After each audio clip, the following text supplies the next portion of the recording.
Oh, geez. Yeah, today was not a good day to be me.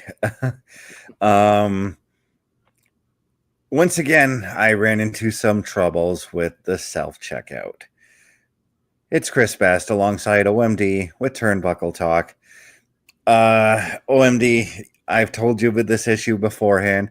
Today I decided I had my nursing appointment. I decided to move it up early because I had a lot of running around to do. My appointments are usually at 3:30, Right. but I wanted to move it up to 2:30. So I left my house at 1:30 to go to Food Basics to quickly grab a couple of snacks. Right. And because I knew I was going to be out for a couple of hours. So a couple of snacks and some Powerade to drink.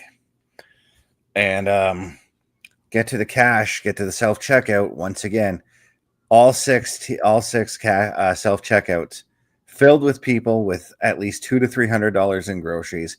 And again, I gotta say, fuck you to, or screw you to those people who do that. I apologize for dropping the F bomb there. Um, if you're going to go through self checkout, have at least one or two items, not 15 to 16 items like most of these people had. Right. And I know you're not one for using the self checkout, but I am when I'm in a hurry. Right.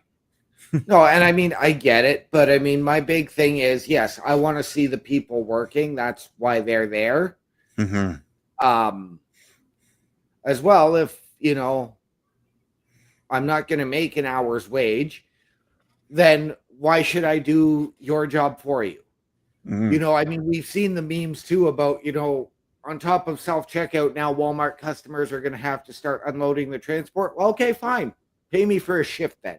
Let me take my stuff free for the next 3 times I'm here for groceries. I got Bubba saying, hello, guys. How's it going, Bubba? Glad to have you here. We're just rambling on about our daily lives and some of the minor inconveniences we have, especially with that self checkout. It took me a minute to grab everything I needed to grab. And I needed to be on the bus that left at 10 after 2. I got Okay. out. I got out of Food Basics at 10 after 2, and I saw the bus drive by. Oh, no. And I'm like, God damn it. Immediately, I got on the phone, called my nurse, told her I was going to be late, and she was all good with that. Bobby Stats coming in and saying, hello. How is it going, Bobby? Glad to Good have you evening. here. Good evening, Bobby. Always a pleasure to see you, my friend. All right. With So, Bubba having come in early a few minutes ago and saying, hello, guys, I'd just like to let everybody know that on a programming note, there will be a special edition Boar's Nest coming up at 9:15 p.m. this evening. or whenever we wrap up the show, because we do have predictions to get to. And again, We you do. and I like to go a little bit in depth on our predictions. We do. Um, but OMD, you have the first story of the day. But before we do that, let's just say it's showtime. I was going to say, is it showtime?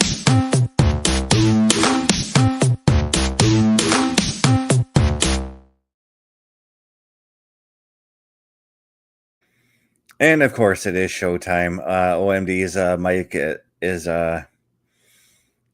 he's got the music looping. He's let me know when you're back there, brother.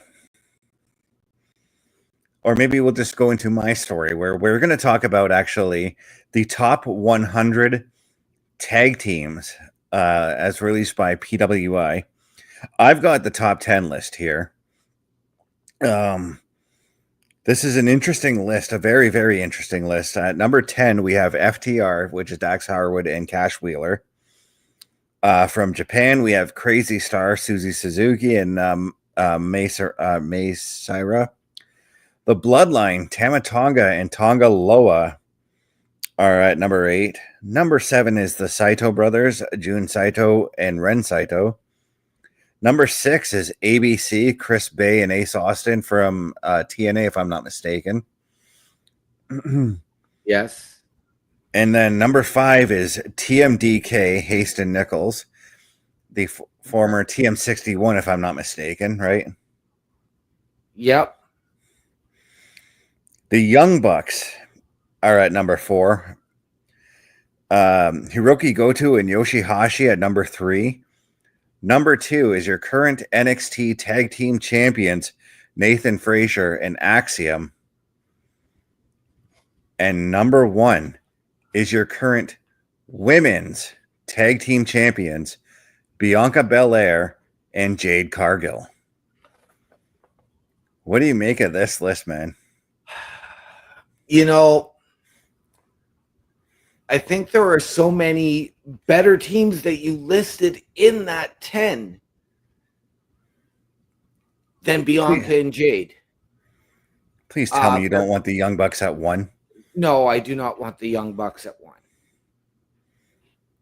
I do not. I would rather see Claudio Castagnoli and Pac, who are not in the list, or Claudio not in the top 10. Not in the top 10. Even the number 18 on the list in Spitfire, Jody Threat and Danny Luna, ABC, Motor City Machine Guns, who we didn't see much of this year. That's why they're not on the list, because they didn't do much this year. We thought that, because Chris Parrish and I had a look at the list too, and we were like, okay, what else did they do this year?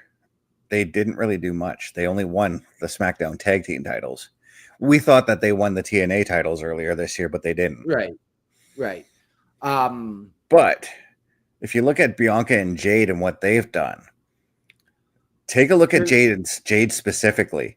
Jade came in, she was still green as hell. Bianca turned her around, and they've become one of the most important tag teams in the women's division on WWE.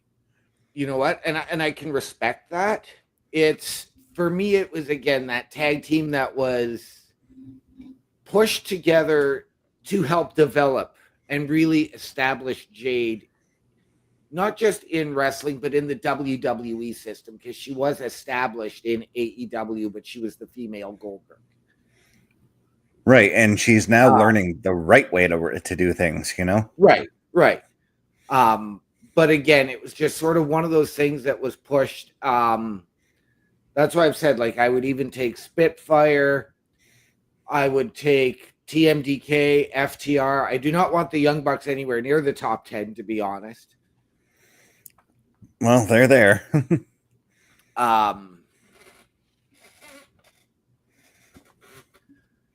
So for me, this is just, I mean, it's one of those give and take situations. You got to take the good with the bad. So I really don't want to go get too negative on this situation, but I'm not overly thrilled about it. I realize that Chris Bay's injury probably cost them a lot. Mm-hmm. I think even probably Dax Harwood's injury cost FTR a lot. But if you look at a lot of even these up and coming tag teams, and even some that are established in AEW, like a Top Flight now, like the Outrunners, like the House of Black, and again, really not given the opportunity to showcase and present, because they're either presented as individuals or as a trio. There is the opportunity there to push these guys to the moon, get them into the tag team titles, and you're not doing it. Yeah, so we've got Bobby Sats coming in saying it's awesome to see current NXT Tag Team Champions Nathan Frazier and Axiom on the list. He's also saying, what about Trey Miguel and Zachary Wentz? I mean, again, this is only the top 10 of the top 100. I didn't get a chance to look at the full 100 list. Right. Chances are Trey Miguel and Zachary Wentz are somewhere on that list. Bubba's also coming in and saying that the Wyatt Six should be on that, but the Wyatt Six is more of a stable than they are a tag team. Yeah. We haven't really established who the tag team in that stable could be, and you and I have speculated on that with possibilities with oh my God, why is his name escaping? Gacy and Loomis. Gacy, Loomis, yeah, and even, well, actually, I could see Rowan being a muscle all on his own. So, yep. But yeah, I'm you know what, I'm gonna say congratulations to Bianca and Jade for making the top of the list, because they took the women's tag titles and made us start to care for those belts as well. Right. They took what was essentially, and it's still kind of looked at it as a cursed belt, and made it not as much cursed, because it seemed like for the last 2 years, everybody who won it got injured, you know? Right. Right. But I'm actually surprised that in this top 10, the only main roster team for the WWE is Tonga Loa and Tama Tonga, and they really haven't been around that much for the WWE. I think they only have like one tag team title run right now. Yeah, and they haven't. And they've had also that. they've also been in a ton of main events since coming to the main roster too. They so. have, but I mean, really, they've been focused on as individuals and part of the Bloodline stable, not really showcased as a tag team. Mm-hmm. I Other mean, than when they did win the tag titles earlier this year. right. And I mean, I can even understand that, everybody's disinterest in the New Day until last week.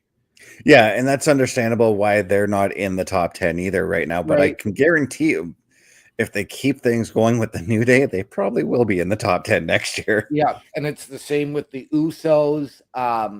So Well, yeah, I mean, the Usos also split up before the year even started. they did. But yeah, I'm happy for the 20 people that made the list, because let's face it, top 10 tag teams, 2 people per team. Right. Very excited about that. But I got to ask you, who, because we mentioned New Day possibly making it next year, who can you see making it to the top of the list by next year? To the top of the list by next year? Oh, that is a very, very tough question. I think if they package them right and book it right, I think you could see a tag team within Damage Control get back to the top of the list. I think you could very easily see an FTR, potentially even a Top Flight in AEW getting up there. Private Party, if they are, again, all these teams have to be booked right and given a solid run.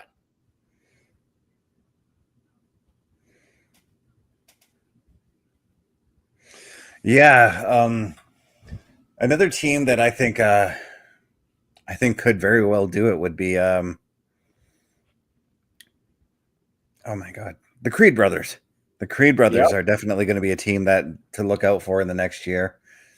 Yep. I'm going to say this too, based off what I saw on Saturday at Deadline, but the No Quarter Catch crew. Yep. Watch for them to be on that list too. Absolutely. Bubba saying, "What about Awesome Truth?" Again, Bubba, I don't know the full 100 list. I only saw the top 10. It's possible that Awesome Truth were there because, I mean, with them as a tag team, they were awesome. Yes. Maybe not necessarily in the number one spot, but probably just because of their name power. And I believe they're going to get booked together within the year. But Rhea Ripley and Zarya. I think I'd be cool with that. I really would be cool with that. But yeah, that's all I can really say about this top 100 is, again, congratulations to the top 10 teams, because we haven't even touched on like tag teams out of Japan, and there was a good chunk of tag teams out of Japan on this list. And I really got to start focusing more on what's going on over there to understand the tag team division a little bit more from what I've seen. Right. But OMD, you said you had just a story lined up, so go ahead and talk about it. I do. And it's 3 letters. LFG. Now, we all know what that means, but in this case, it's not. It stands for Legends and Future Greats. This is a new WWE reality show coming to A&E in the new year. And mentoring the contestants on the show will be the WWE Hall of Famers, The Undertaker, Booker T, Bubba Ray Dudley, and Mickey James, who is currently with OVW returning. Now, what this show is, WWE LFG will offer viewers an inside look at the rigorous training process featuring iconic WWE legends such as Triple H and Shawn Michaels, and weekly regular coaches Undertaker, Booker T, Mickey James, and Bubba Ray Dudley as they mentor a new generation in weekly matches on their quest to become the next WWE superstars. Executive producers for the show are Triple H, Lee Fitting, Ben Hauser, Shawn Michaels, and Jeremy Borash. Elaine Fontaine Bryant and Brad Abramson serve as executive producers for A&E. So is this just going to be a new look of the early days of NXT? This almost sounds like what's that show the UFC used to do? Ultimate Fighter. It almost sounds kind of like that. And I'm like, as soon as you mentioned who's all gonna be there, I'm like, those are dudes you want to listen to if you're going in, if you're getting into the wrestling business, especially the Undertaker, especially Bubba Ray, Booker, actually all four of them, especially all four of them. Yeah. Yeah, and I mean, if you're going to be seeing probably Triple H and Shawn Michaels on there as well, like you are getting a who's who of dudes you want to listen to. And something tells me that if they are taping the show at the PC, we're probably going to see Matt Bloom there, aka Albert. He's another dude you want to listen to because he'll tell you straight up what you need to do, you know? Right. Now I feel like Bubba though. I feel like Bubba's going to be like how Hardcore Holly was in Tough Enough. He's going to be that hard ass, and he's going to get really hard on you. Billy Gunn did the same thing, actually. Right. Now, I did have, because I don't have any info on where production is, whether it is at the PC or not. It doesn't say that in this article. But there was a comment made in this post that says, from somebody that says they don't need another Tough Enough show. It was an absolute joke, and the winners never amounted to anything. While runners up like The Miz went on to have pretty good careers. Well, you know what? Even if you win Tough Enough and you didn't make it in the WWE, you've got the opportunity. You can go around back to the indies and you can still make a name for yourself. Yeah, because let's take a look at this here, because Maven, he made it. Nydia made it. The Miz, John Morrison, the Boogeyman, Low Key, Caval, Low Key, Evilise made it. There's 7 wrestlers right there that I've named that have made it in the wrestling business. Right. Ryan Von Rocket, no VW, competed on Tough Enough. Yep. And I know you gave that kind of look when I said the Boogeyman. He did make it, but he got kicked out after the auditions when they realized he was too old. So he was still on Tough Enough. So. Right. What I'm worried about, because last year, I believe it was last year or early this year, the WWE did something similar on Roku. And I'm not sure if that was the same show. And now this is just getting transferred over to A&E, or if these are two completely different entities. And as well, I want to ask this. Is this people from the NIL program or the WWE ID? Maybe it's a mix of both. And if it's a mix of both, give me Kylie Ray. Give me Kylie Ray all day, because I would gladly watch her, you know? Right. And who's to say, like, even if they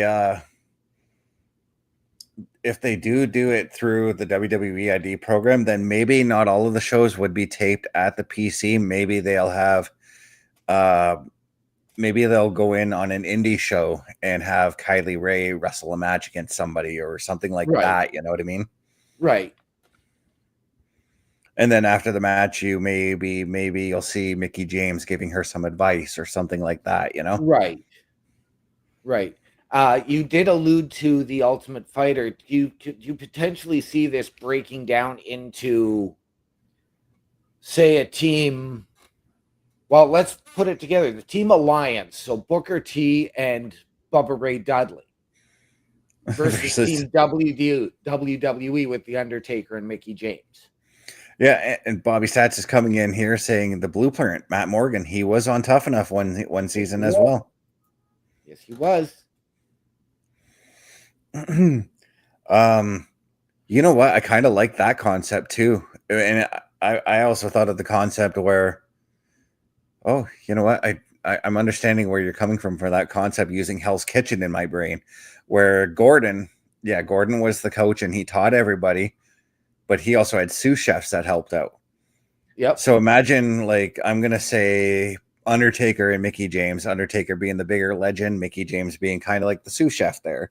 Right. And on the other side, I'll say the same thing for maybe Booker T, because I feel like Booker T is a little bit higher on the legend status than Bubba is. Right. And I get where you're coming from with that, although I would put them more equal, but Undertaker definitely over Mickey James. Or do we see this break down into 4 teams? And that's the other interesting concept too, because now you can take, in that sense, I would create the rule that the losing 2 teams from whatever weekly challenges they do have to pick opponents to wrestle each other. Yeah.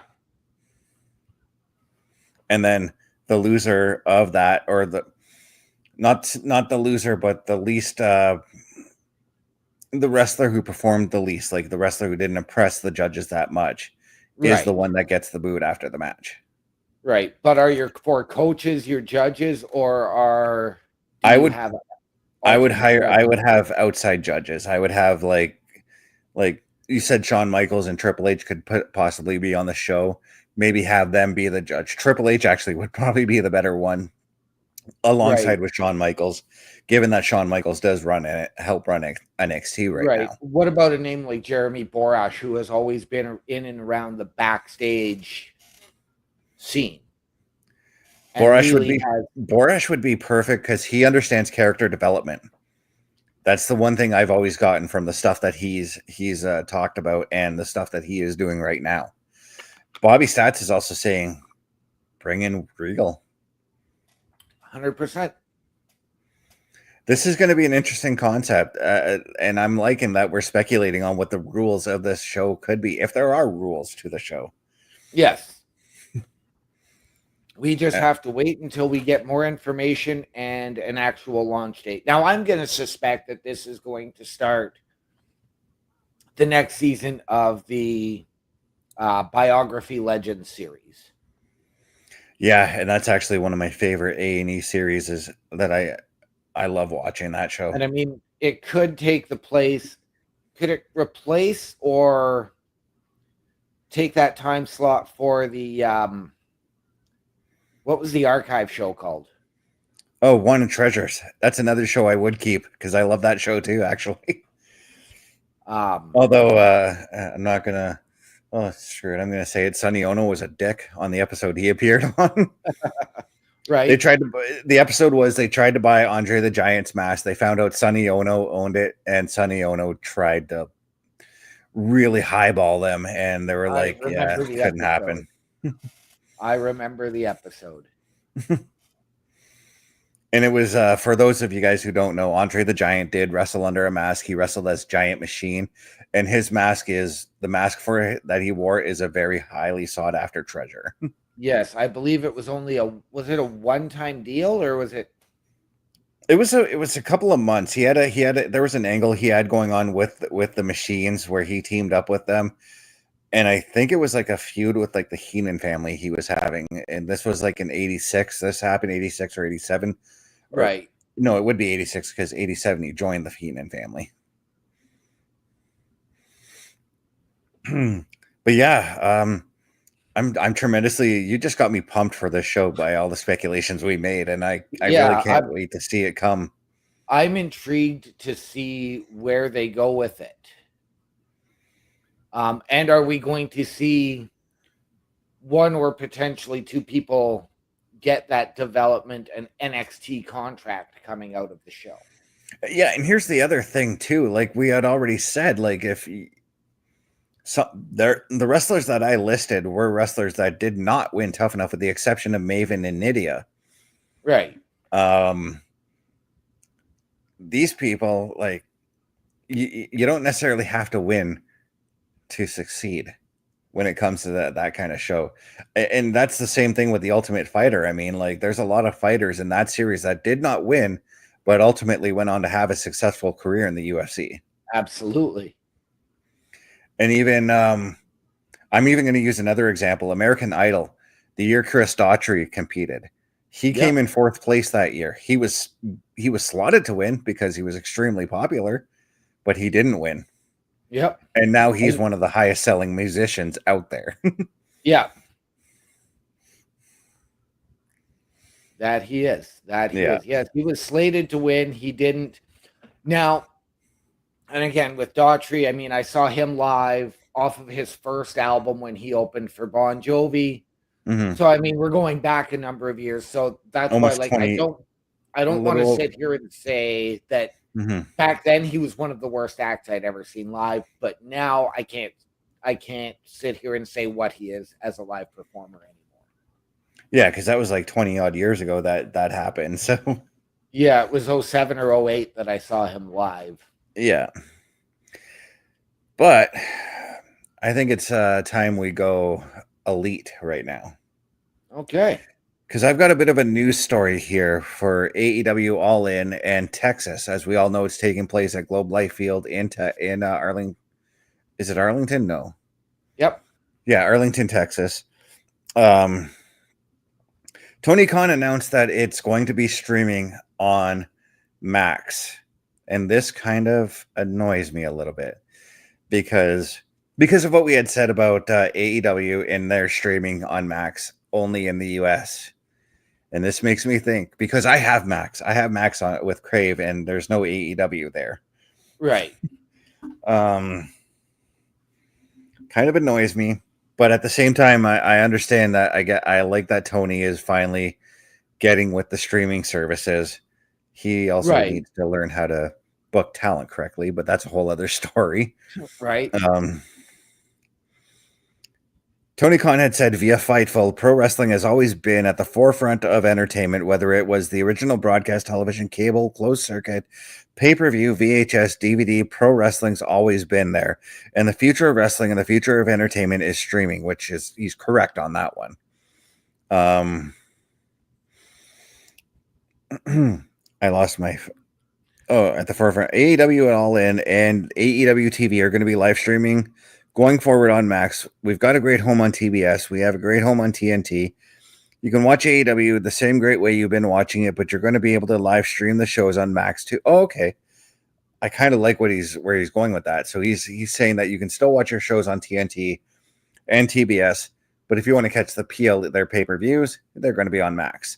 You can also catch their regular TV shows on Max as well. Yeah. So it's going to be similar to, I mean, because we are getting everything for WWE moving to Netflix in January.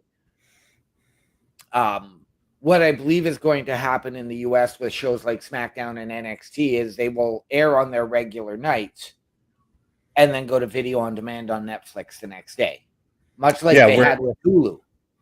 Whereas up here in Canada, we're going to have it right away on Netflix. Yeah. It's kind of a nice advantage we have for living outside the US. so they're doing something similar with the exception of the PLEs. Their pay-per-views. Which they're probably just going to be calling PLEs anyways, because you still have to pay a bit of a premium to have Max in order to watch those shows. Right. But I'm a little bit disappointed because I wish that and maybe I'll double check again later on. Maybe Max up here will change their thoughts and live stream AEW, because I wouldn't mind watching an AEW pay-per-view, but I don't want to pay $90 for one. No, I think that's going to depend on what Crave wants to do, what Max wants to do. We do have our friend the Bulkster coming in here saying 50 people strong at the conference. We know they had a number of people and superstars live because I do believe the tickets went on sale over the weekend for All In Texas as well. Yeah, he also stated today, it was reported earlier today, that the ticket sales have already exceeded $1 million at the gate. That really doesn't surprise me. It's because you know, like a lot of people, if you have the opportunity for a pre-sale, you're going to take it. Mm-hmm. You know, I mean, you look at myself going to the Elimination Chamber, that was all because of pre-sale. And Yeah. Bulkster also coming in asking, does it say will it be an additional charge on top of the max subscription? We don't know. No, I do know actually, because based off the report we made about AEW going to Max earlier this year, there will not be an additional charge. It's just going to be there, you know. But for the pay-per-views, that's the thing I don't quite understand yet. I didn't quite get into that, but your regular, like your Dynamite and Collision, I think is the other show. I don't watch AEW that much, but those are going to be there for you to watch. From what I remember with Max, though, because I watched The Last of Us on Max, Right. and The Last of Us airs on Sundays, so Monday afternoon was what usually when we got that show. So it's possible that the next afternoon is when you'll get that AEW show. Right. But I'm glad that Tony's making this move. But I need him to focus on better promoting his talents and stuff like that. Absolutely. I mean, I do want to. I've said this before. I do want to care about AEW. I do, and there's a lot of wrestlers there that I do care about. Tony Storm is one of them. John Moxley is one. Bryan Danielson is another. Ricochet is one. I actually do enjoy watching Ricochet sometimes. Right. Will Ospreay isn't one. You know what? And I mean, for me, and I'm a guy, you know, I'm not a huge fan of aerial and acrobatics, and I love a good Will Ospreay match. Yeah, well, that's the thing with when it comes to me and Will Ospreay, right? Will Ospreay can tell a story when he needs to, but at the same time, there are moments where he will do flips when it doesn't need to happen. So Right. it's an inconsistency I find about him. Right. But yeah, I'm excited to see this. If it does come to Max up here, I will be happy because, like I said, I don't. If I do want to order an AEW pay-per-view, I don't feel like paying $90 for one because that's about how much they are up here. Yeah, and I mean that's where with my service I have the luxury of, you know, like if there is nothing on, if my Leafs aren't playing on a Saturday night, and you know, because I don't join you for the Saturday night gaming, that's your baby. Mm-hmm. Then I will put it on just for the sake of. That door is always open if you ever want to come in, though, you know? It is, and I appreciate that. Mm-hmm. And again, just a friendly reminder now, there will be a special edition Boar's Nest coming up at 9:15 or whenever we finish the show. But with that being said, is it time to maybe stop the presses a little bit? And no, because actually, I want to talk about the article that you had posted that you and I had a discussion about today. Regarding, I'm trying to. Oh, there's the full story. So you had sent me something that said breaking TKO. Mark Shapiro says WWE plans to make even more PLEs for 2-night events. And the reason why I told you that article, that headline is misleading is because of what he actually said in there. He said, I think it's possible, which means WWE may or may not. Bobby Stats, thank you very much for the like. But let's talk about the idea of that happening. Let's talk about what PLEs do you think should become 2-night events? Well, as we've seen with WrestleMania, now we're seeing SummerSlam. I think the Royal Rumble should be one. Yeah, and I agree with you on that one. Like, do one night with the women's, one night with the men's Rumble, right? Yep. I could even see Survivor Series. I'd love to see the Big Four. Yeah, because I was thinking of the same thing all day. I would like the Big Four to be it, but for Survivor Series, there's a part of me that I don't see it happening like this year. We'll say no. Give it another couple more years because right now we're still in that in that phase. At least I am still in that phase where I'm still trying to care for Survivor Series. Right. And It's the going to War be, Games matches are doing that for me. yes, it's going to be an organic progression. Mm-hmm. I would say Money in the Bank would be great as a 2-night, but I still want the Money in the Bank ladder match to go back to WrestleMania. And I'm on the opposite side where I'm fine with Money in the Bank being a one-night show. Again, like, because you could do any of your, I'd like to see if you're going to do it and you stick with a big 4 or a big 6, then do those as your 2-night pay-per-views. But just run the 6 PLEs for a year and then run your NXT PLEs for the other 6. What about the Saudi shows? I don't pay a lot of attention to them, and it's just, I think it's more because they are, or because of how they used to be booked, really built on the nostalgic acts. Like we had DX versus the Brothers of Destruction. We had Triple H versus The Undertaker, Taker versus Goldberg. So they've really never resonated with me.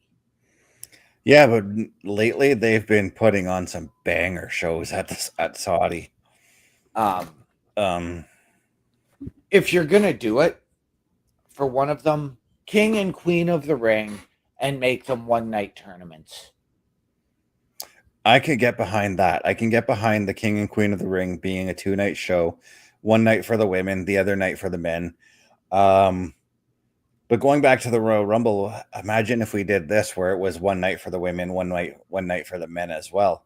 Especially with the amount of championships that we now have with the Women's Intercontinental and the Women's US title coming into play now. Right. And I think it's going to be an organic progression. I think you're going to see, because we've had, this is what, going to be the 5th year for WrestleMania being 2 nights, or 6th? I can't remember. I just remember I was glad that they moved it to 2 nights after WrestleMania 32, because that event was a slog for me to watch. And then you're going to go, now this year we're getting SummerSlam as a 2-nighter. I think you're going to see, with the success of SummerSlam, I think you will see the Royal Rumble 2026 become that.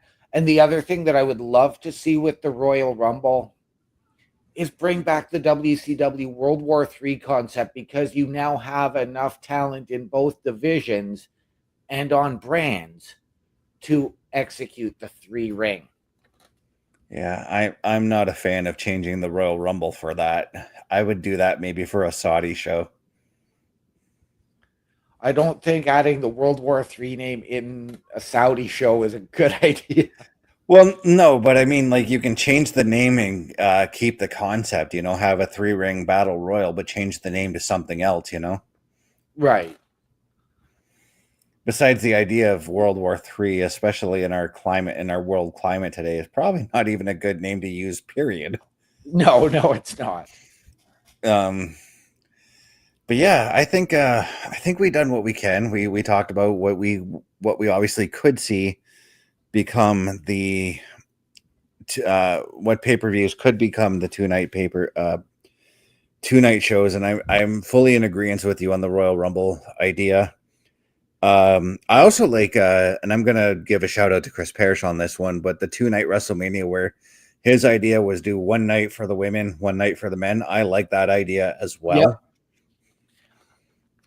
And I'm going to be honest with you, if you're going to do that, you're going to do that, I wouldn't necessarily do it for all of the big ones, because, with the Rumble, with WrestleMania, sure. If you're going to do it with Money in the Bank, you can do the one women's match, the one night, the men's match, the other. Yeah, because it wouldn't be a bad idea to just, it's not a bad idea to do some mix and matching anyways. Right. But I think right now, but I think that removes, or not removes, but negates the idea of Evolution 2.0 as much as we may want to see it. I kind of want to see that as a Saudi show at some point. And I know I've been saying Saudi show a lot, but I think that would be a major step forward for the Saudi people if they did that. Absolutely. I mean, you could do your 6 big PLEs that all really affect something with your 2 Saudi shows a year, and then the other 6 months are your NXT PLEs.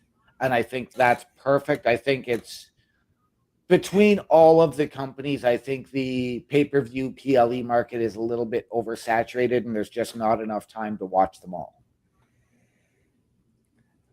But we will have enough time to talk about our Showstopper segment. On his feet.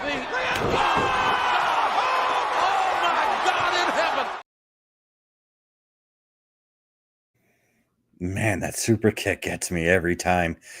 We are talking Saturday night's main event. We are giving out our predictions, and you guys in the chat too, give out your predictions on what you think is going to happen here. OMD, I see you're with us here. Let's start off with there's 5 matches announced so far. Let's start off with our only non-title match on this show, and that's Sami Zayn taking on Drew McIntyre. Who do you got taking this one? I think it has to be Drew. He is coming off of the loss at Bad Blood to CM Punk. He's just made his return, made Sami his target. Sami right now has all of the momentum from War Games, even though, yes, he lost to Seth Rollins last week on Raw. He's got that built-in backup with Seth. I think with Drew's vicious streak, the way it's going, and depending on what you want to do with potentially a Seth Rollins, if you want to turn him or you want to slow burn that, I think you go with Drew to get this win, because it's going to be Drew targeting and blaming the bloodline like he did for them costing him the title long before Punk came along. Yeah, I kind of agree with you on this one. I like the idea of Drew taking this win, because I feel like you want to build Drew up and give him that monster push again, and maybe he becomes that monster that dominates the Rumble this year. And I feel like he's going to be that guy who's just like Kevin Owens, going after people who have an association to Roman Reigns, but this time going after people who have an association to CM Punk, that being Sami Zayn. Then maybe he goes to Jey Uso. And if he gets traded over to SmackDown in the trade window, he then goes after Jimmy and then Roman. Right. Actually, him and Roman would be a money match. Yes, it would. We have to consider the trade window and if any of the results on Saturday night's main event are going to affect said trade window. Yeah, and that moves us on to the next match that could easily be affected by the trade window. And we're going to talk about the tournament final for the WWE United States Women's Championship. It's Bayley or Chelsea Green taking on the winner of Meechin and Tiffany Stratton. And I think the finals is going to be Chelsea Green and Meechin in this one. And I'm still going with my girl Chelsea to take the win on this one. Okay. See, I had Meechin to win it all, much like our friend Parrish, but I was also heavily favoring Tiffany Stratton to win. And I think that I'm going to roll with that. And I think it will be Tiffany Stratton winning while retaining the Money in the Bank briefcase. But who does she face in that final? Bayley. Oh, we're going speaking of Chris Parrish. Parrish is coming in saying hello. Good evening, Parrish. We are going to see that continuation there of that Bayley, Nia, Tiffany rivalry, but this is what's going to bring it to a head. I can get behind that. There's just still that part of me, like when, again, I'm going to defend Chelsea here, and there's just that part of me because she's basically playing the caring gimmick. Right. And there's just that part of me that thinks that if she wins the Women's United States Championship, she's going to parade around with that title, and it's going to raise the ire of everyone, and it's going to be funny as hell. We're Right. also going to see on social media Matt Cardona parading around with the belt, just Right. as he did when Chelsea had the women's tag titles. Right. We got I don't think there's really a bad choice you can go with in this tournament. no. Bubba coming in saying Bailey for the win, Bobby Stats saying Michin. So we are all over the spectrum here. Yeah. There really isn't a bad choice. No, because as I've stated about this tournament, we're looking at like the list of contenders that will come out of this tournament, you know. So whomever wins, like let's say again, if you say if Tiffany walks away with the win, maybe Bailey gets that rematch and maybe takes the title off of her or something like that. Or Right. Chelsea wins and maybe again Michin goes after her, or even Bailey goes after her, or even Tiffany. Like this is interesting, you know. It's all over. And I mean, let's not forget that Tiffy does have the money in the bank.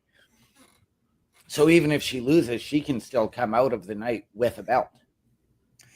She could come out with the women's world championship. Liv Morgan defending against Io Sky. And as much as I love Io, Liv's taking the win on this one. Yeah. I am with you there 100%. I would love to see Io get it, but you've got really no established tag team right now, and Kyrie and Dakota are focused on the women's intercontinental title for tournament. Yeah. So I do believe that Liv is going to get this. And in the end, I think you are going to see Raquel at some point in that intercontinental title. I mean, we know she has a triple threat qualifier. I think you're going to see the same type of dominance that you're seeing from Naya and Tiffany Stratton, now with Candice LeRae, from Liv Morgan and Raquel Rodriguez. Yeah, Bobby Stats coming in saying Liv Morgan retains. And the reason I think Liv Morgan retains is because the feud with Rhea, not over yet. No, not by a long shot. I mean, based off what we saw yesterday, now that she's taken Raquel out of the picture, she's gunning for Liv after Saturday night's main event. I guarantee that. Yeah. Another thing I can guarantee is this match here, for the undisputed WWE Championship. I can guarantee you this is going to be one hell of a fight. Not a wrestling match, a fight. And I'm talking about Fight Owens fight. Kevin Owens challenging Cody Rhodes. And this is a tough one for me to pick, but I'm thinking Cody retains, but only by the skin of his teeth, basically. See, and I'm thinking that this is the match that is really going to open up the trade window. Because I don't want to see that trade-off between champions, depending on whoever retains in either match. I don't want to see them swapping the belt. That's probably not going to happen. So I would rather see, okay, if you drop the belt, you're going to stay at this brand while said person can move over. I'm going to take, in a stunning upset, Kevin Owens to win the championship. Interesting. Who does KO? Oh, wait, I think I can already see if KO were to win, who goes after him first. And that's only 3 letters. RKO. See, and I'm thinking the opposite. I'm thinking maybe Kevin Owens gets a little help from RKO. I'm kind of leaning towards the fact that Randy may want to get a degree of revenge for Kevin Owens taking him out, though, you know? He may, but again, it's always that expect the unexpected, and they let us see what they want us to see. What if, and we speculated this last night, what if we see that formation of a new group with Seth Rollins, Drew McIntyre, and Kevin Owens, but what if we make it another four-person and add Randy Orton. It's a possibility, but I'm going to say that this match, just from looking at it on paper, it's my early contender for match of the night. Right. I mean, if you're going to look at book that group, I've got Randy Orton in the Triple H spot, KO in the Randy Orton spot, Drew in the Batista spot, and Seth in the Flair spot in the new Evolution. It'll be interesting to see where it goes. But right now, let's take a move over to the main event, which was changed last night. It was originally scheduled to be Finn Balor. I say the main event, it's the World Heavyweight Championship. Finn Balor was set to go one-on-one with Gunther, but last night we saw a change to that match with Damian Priest being added, and now we have a triple threat. Yeah, Damian Priest, Finn Balor, Gunther. And I have to say this, Gunther retains. you're saying Gunther retains. I think I had Gunther retaining at Survivor Series. I think, again, we are going to see this affect the trade window drastically. I think you're going to see potentially Damian Priest win and move to SmackDown with the World Heavyweight Championship. But even if Gunther retains, you can move Gunther over to SmackDown. You absolutely can. And then you got a money match between him and Roman for the title. I think Finn Balor is just enough of a wild card, given the fact that he's got history now with both and doesn't like the fact that Gunther kicked him in the face, but he's got that previous brotherhood with Priest that could serve as that catalyst for him to push back, because we are starting to see his cracks in the foundation in the Judgment Day. Yeah. But at the same time, you know that Priest is, based off what we saw the other night, Priest still ain't happy with Finn. No, he's not. None of these three men like each other. I think this is going to be Finn playing the mind games, let Priest and Gunther beat the crap out of each other. But then when they realize what Finn's doing, they're going to form that strategic alliance, wipe Finn out. And then fight over who's going to pin him. Yeah. And then just enough of a distraction from Finn will cost Gunther. Yeah. And Priest gets the belt. Okay, so you're saying both heavyweight championships are going to change hands. I do. All right, well, we'll have to hold you to that one. And while everybody's here, what do you say we actually showcase everything we've got going on with the TurnBuckle affiliation program? Bubba saying RVD first, and then nope, Finn all the way. Okay, but I'm going to show us the commercial for TurnBuckle affiliation program. TurnBuckle Studios and the TurnBuckle Affiliation Program bring you the week of streams. All times are in Eastern Time. Monday nights you get the Locker Room Breakdown at 7 p.m., followed by the Raw Patrol at 8 p.m. Tuesday brings you the flagship show, TurnBuckle Talk, at 8:05 p.m. Wednesday we play games with the PlayStation Showcase at 8 p.m. Thursday we get a variety stream with the Boar's Nest at 8 p.m. Friday we game again with Unleashed, the Jessica Wilde story at 7 p.m. Following the game, join us for the SmackDown Security Detail at 8 p.m. The weekend brings you Saturday Night Gaming at 8 p.m. On Sunday be sure to catch the Chris Parrish podcast at 12:15 p.m. Be part of the shows and join the chat every day.